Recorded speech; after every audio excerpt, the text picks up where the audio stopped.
आज का जो सवाल है वो बच्चे के जो बच्चा मुँह से दूध निकाल देता है, छोटा बच्चा जो दूध पीता है, ख़ास तौर पे साल डेढ़ साल का बच्चा है, तो इस दूध के हवाले से कई लोग ये कहते हैं कि ये नजस है या कपड़ों को लग जाए तो कपड़े धोने पड़ते हैं, तो क्या ये बात दुरुस्त है?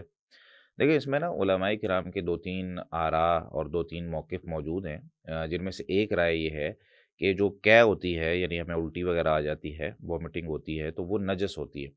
कुछ कहते हैं कि नहीं, जब वो मैदे में जाए और बिल्कुल मलीदा बन जाए, पिस जाए और बारीक हो जाए, तो वो अगर मुँह से निकल जाए तो वो नजस होती है। अगर वैसे ही खाना किसी को कै आ जाती है, तो वो खाने की शक्ल में अभी टुकड़े ही हैं खाने के, तो वो नजस नहीं होती।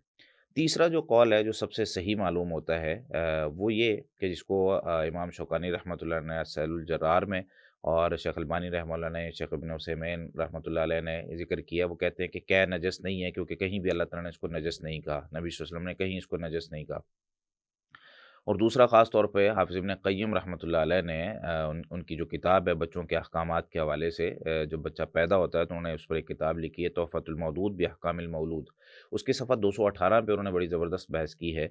उन्होंने वहाँ पे 2 बातें ज़िक्र की। सबसे पहली बात तो ये कि उन्होंने ये कहा है कि ये जो मसला है ना, इस मसले को समझने के लिए ये बात याद रखें कि अगर ये ऐसा होता, यानी ये कै नजस होती, तो बहुत बड़ा जो है ना एक मुसीबत बन जाती माँओं के लिए।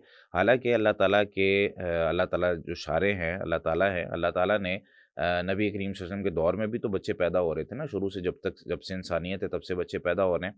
तो हर दौर में, बल्कि नबी करीम सल्लल्लाहु अलैहि वसल्लम के दौर की हम मिसाल लें, तो अल्लाह ताला ने कहीं माँओं को हुक्म नहीं दिया, या नबी करीम सल्लल्लाहु अलैहि वसल्लम ने कभी माँओं को हुक्म नहीं दिया। जिस तरह बच्चे का पेशाब था, उसके बारे में बता दिया कि भई बच्चा अगर पेशाब कर दे, तो उस पर छींटे मारे जाएँ और उसको पाक करने का ये तरीका है। हालाँकि उस पर इत्तिफ़ाक़ है नजस है पेशाब, लेकिन उसको पाक करने का एक तरीका बता दिया गया।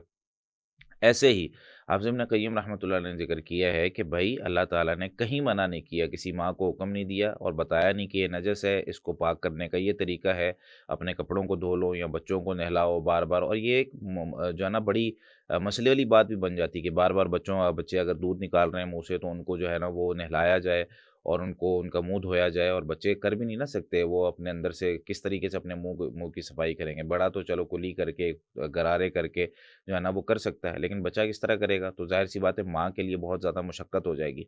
और वो कहते हैं, कुछ फुक़हा किराम ये कहते हैं कि अगर मान भी लिया जाए ये नजस है, मान लिया 1 मिनट के लिए मान लें कि ये नजस है, तो उसको पाक करने का तरीका अल्लाह ताला ने वो बच्चे के अंदर ही वो इनबिल्ट है। कैसे? कि उसके लुआब में अल्लाह ताला ने कुछ ऐसे केमिकल्स रखे हैं जिसके ज़रिए से वो पाक हो जाता है। जैसे मिसाल के तौर पर मिसाल ये दी उन्होंने, जैसे बिल्ली है।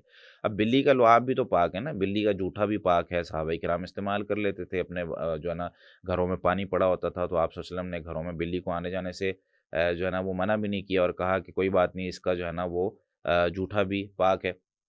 तो ये सारी चीज़ें, अब बिल्ली कभी-कभी जो है ना वो नजस चीज़ें खा लेती है, कभी चूहा खा लिया उसने, कभी कोई और चीज़ खा ली, तो बिल्ली भी तो उसका लुआब यानी सिस्टम उसके अंदर ऐसा लगाया है कि उसकी जो नजासत है वो उसके लुआब के ज़रिए से पाक हो जाती है।